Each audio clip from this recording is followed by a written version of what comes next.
Hello, everybody. Hi, my name is Bash Harry. This is the Harry Knit. I have my knitting to do. I'm wearing a nice sweater. It's a nice day outside, and I want to sit down and talk about 7 things I wish I knew before I started knitting clothes. I've been knitting for 12 years, but I haven't started knitting clothes until 4 years ago during the huge panorama, if you know, you know. And this is what I wish I knew. I have been knitting clothes for probably most of the past 4 years. I knit accessories here and there, but I mostly do clothes nowadays. I even released this pattern. This is the Rehat Sweater that you can find on Ravelry and Ko-fi if you want. And I'm currently knitting a sweater. This is called the Sunday Sweater by Petite Knit. She is beautiful. We're still doing the increases because I wish I knew these things. I wish, but I didn't. Now I do. You know, these are some mistakes that I made when I first started knitting that I wish someone had told me or that I had to learn from experience. And some of these things are obvious. Most of these things are obvious now in hindsight, but nevertheless, if you have any sort of comments or tips for anyone who's starting to knit clothes specifically, please leave them in the comments down below. I think we all would appreciate some help, especially when learning how to knit clothes. All that aside, let's just get started. Knitting is such an interesting form of art. And yes, I do consider knitting art because I think fashion in and of itself is an art that should be explored and utilized and appreciated. And knitting is just one of those forms that takes form. But one thing that I wish I knew when I started knitting very early on was gauge swatches. I hated gauge swatches. I still hate gauge swatches if I'm going to be completely honest. I think I just did not like them. I don't like the look of them. Sometimes I think it's a waste of yarn. To be honest, while I might not like them very much, I still do them. I heard somebody say that gauge swatches is like a promise to yourself to knit this particular piece. It is a promise to yourself to actually make the thing that you want to make. And that changed my perspective a lot when it came to gauge swatches. And also, it's really important to do gauge swatches when you want to figure out if the yarn is right for you. So take, for example, this yarn that I'm using for the Sunday sweater. This is Drop's Melody. I saw people on Ravelry use it, so I thought, oh, maybe I can use this particular yarn as well. But I did a gauge swatch on 7mm needles, and I realized it was way too billowy, and I didn't get the correct gauge swatch. I did not like how loose it looked. I think with the pattern in mind, I just didn't like the look, and I had to do 3 different gauge swatches to get the right needle size for this specific yarn. So this needle size that I'm using, in the pattern it says 7mm, but I'm using 5.5, so I went quite a few needle size down to get the gauge that was correct. If I had just started doing this sweater without the gauge swatch, I feel like this pattern would not go as smoothly or look as nice as the finished piece. And I've done this mistake before when I've been making shorts and other stuff where I think I'm getting the correct gauge, but then things happen and then it doesn't turn out well, unfortunately for me. So yes, I would definitely recommend doing a gauge swatch. It is a little annoying. Sometimes it is a bit tedious, but it is important for you and your new garment if you want something that fits you just right. Another thing that I wish I knew before I started knitting was to pick my yarns carefully. I know I made a video talking about acrylic, why acrylic isn't so bad, especially if you're starting to work on a project, but I'm thinking about this more in terms of weather and the specific piece. So, for example, if I'm making a t-shirt made out of yarn that's short sleeve, I probably wouldn't want to make something out of wool because the fiber just doesn't make sense. Like, why would I wear a wool t-shirt in this sort of weather? Whereas I think it would have been much better if I would knit something made out of bamboo, cotton, or viscose, something plant-based, or even wool merino, which I think would be really, really nice. You don't really want to make something out of heavy wool, especially if you know that you're probably not going to wear that out too much. So for me, if I do decide to make something out of wool, I'd only make it for something like a vest or maybe a hat if I know that I'm traveling to a cold climate sometime soon, which I am. But I haven't made a wool hat in a while, I'll be honest. That being said, I do think figuring out your yarn choice for that particular pattern is dependent on the pattern. I made tops out of cotton, bamboo, but I've also tried to make sweaters out of mohair and different sorts. If anything, you should always just check the guidelines that was given by the knitwear designer, and they should have some recommendations. Like, I'm knitting and I'm setting up the bandanas, for example. I think they just released on my Ravelry. And I knitted the bandanas with the intentions of using it with cotton plant-based fibers because those bandanas were made for the summertime. It wouldn't make sense to knit a bandana, in my opinion, something like wool or something that was super heavy when it's open lace work that you can wear during the spring and summer. So that's just one example, and then I put that into the pattern notes and information so it helps the knitters like you to understand what would be a good recommendation. I'd like to think hopefully designers do this. I can't speak for all, obviously, but what they would do is give you recommendations on what would look good. I know Jessie May and Lily Kate Makes do this too. On another side, one thing that I wish I knew before I started knitting clothes was you're allowed to make modifications. You're allowed to make things fit you better if those modifications help. So for example, a mod that I do a lot would like shortening the body. For example, the body, the hemline. And that's because I, unfortunately, am very short. I'm like 5'2". And a lot of people who knit, especially in those climates, European countries specifically, tend to be much taller. And I'm very jealous of them being very tall. And when I say tall, I think 5'4", 5'5" is pretty tall. I come from a country of very short people. There's landscaping happening outside, sorry. That's just one thing you could do to help modify and make the pattern fit you better. And you can also modify things like the sleeves. For example, the Rehat Sweater, it's a straight sleeve. That's what I wanted with this design, but some people turned it into a balloon sleeve or added ribbing. It's all up to you on what you want to do with your pattern. It's just dependent on your preference. If you're a little bit more advanced, you can also implement things like bust shaping or waist shaping.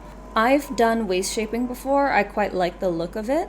And I've also done bust dart shapings, only on one tank top, I think, and I have not worn that out yet. But it looks really, really nice, and I kind of like the look of it a lot more. But this would be something for a sweater or a tank top that is a bit more fitted. It's always optional, and especially for bust darts, for bust shaping, I think would be more beneficial for somebody who has of a larger chest variety. But that's something you can always do. And not only that, I think it makes the pattern a lot more unique to you and what fits you better and your preferences. Even if I wasn't so short, which I wish I wasn't, as I said, I would still probably crop my tops. And otherwise, some people would even make their clothing, their sweaters longer.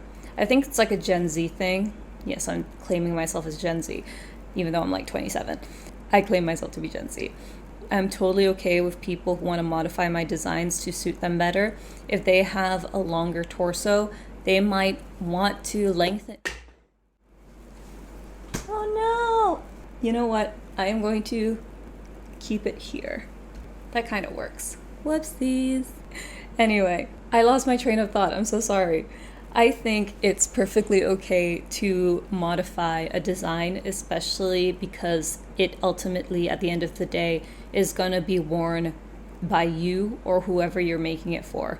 I'll say it's you because, you know, we appreciate selfish knitters here. Another thing that I wish I knew before I started knitting was that size and fit matters. It's all up to preference.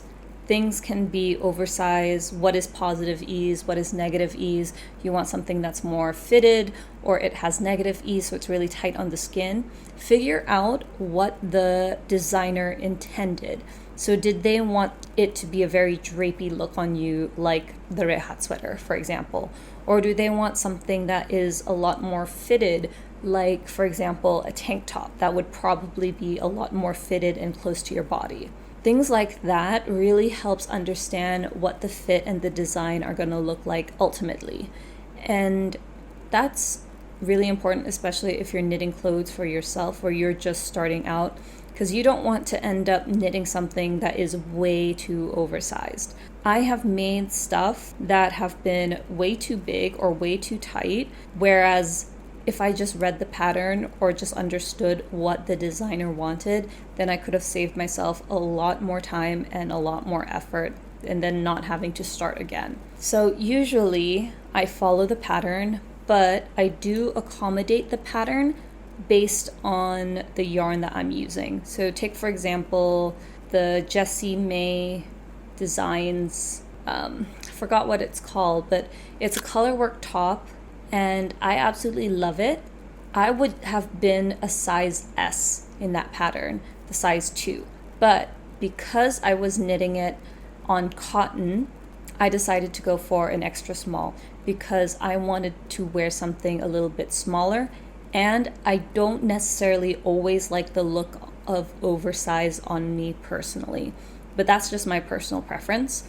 You have to figure out what your personal preference is based on like what you wear, what you like. And obviously things change. Maybe you gain a little bit of weight or you lose a little bit of weight. Perhaps the way that you knit those clothes or what you choose to knit also changes. So I just want to keep that in mind as well. Another thing that I would say as another tip, which I think I repeated my previous video about things I wish I knew about knitting as a beginner. I'll link it somewhere here. But one thing I wish I knew was to read the frickin' pattern.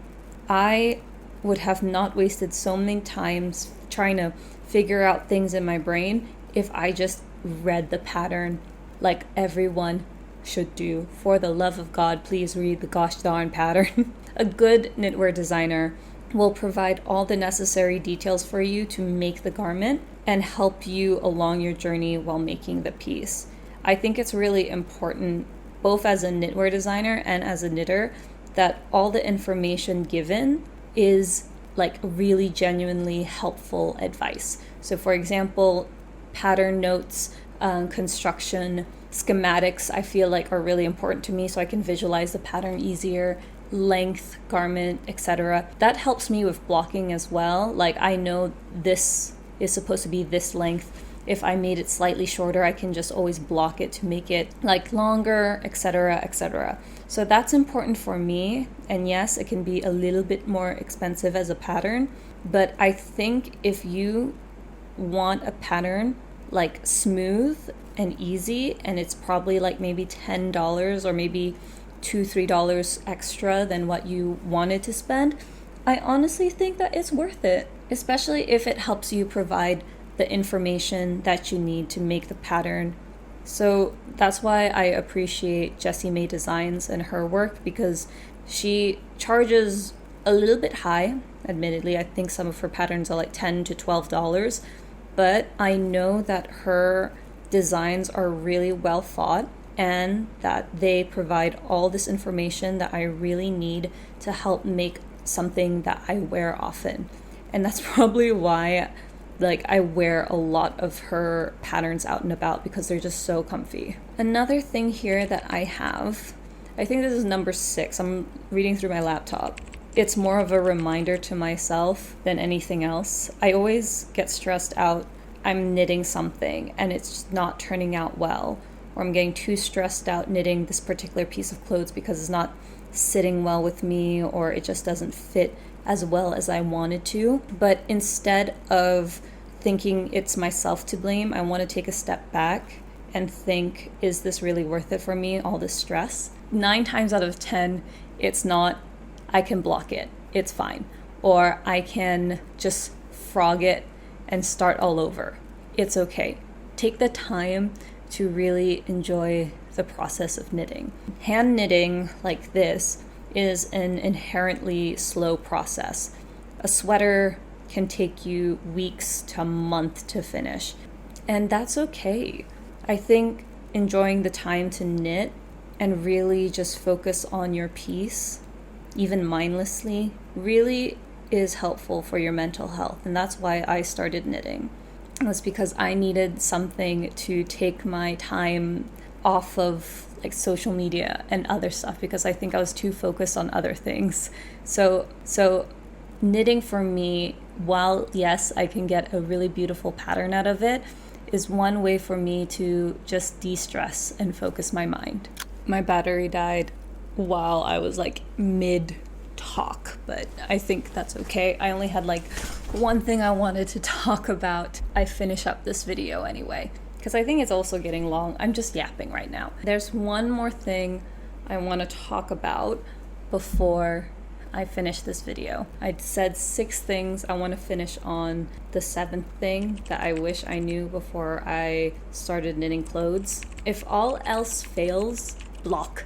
Block, block, block. Seriously though, like blocking my knits have been a lifesaver, because sometimes it might not look the best, you know, it's kind of messy, but once you block your knits, you put it in the wash or you steam it, it really helps bloom your knits and make it look so much nicer. What I've been doing for any knits that I have is that I block it specifically to what the pattern recommends. I know some people who just block it normally, like they'll just block stuff and like they'll just wet it and lay it flat on the table or chair or wherever they're blocking it. For me, I'm a bit more specific when it comes to my blocking, because I like the look of what the final designer wanted. So for example, if I'm knitting a size small and it says block to 18 inches on the sleeve or something like that, I will probably stretch, or I will just like try to finesse the sleeve so it looks about 18 inches. But you can probably do it differently if you want to. I just block very specifically, because for me, I want my knits to look as what the knitwear designer intended. That is like the more technical tip that I have. I think that is it from me. There's a lot more technical talks on like what you can knit for clothes as a beginner. I do have a video about free beginner knitting patterns, and those have clothes in them. I'll have a link to that down below. I also think that you should start with something that you know you're going to like. I made my very first sweater ever. The first clothing that I ever made was the balloon sweater by Petite Knit. I really enjoyed the process. That took me about a month. It was using really thin needles. I think it was like 3.5. And I like that sweater. I also did short rows for the first time. It was not good. I think it was like too high up or something. But overall, I think that gave me a lot more confidence as a knitter to make stuff and take the risk of learning new things. And I'll always appreciate that about that sweater, even though I don't wear it because it's made out of acrylic, and admittedly I cannot wear it in this sort of weather. At least not until I have to go inside and then just stay in the air condition. But anyway, I think we have talked for long enough. If you like this video, please do like, comment, and subscribe. And please let me know if you want more videos like this, or if you have any helpful advice for knitters who want to start clothing or start knitting clothes. Please leave them in the comments down below. But until then, I am just going to continue working on my sweater, and I will see you guys soon. Okay, bye!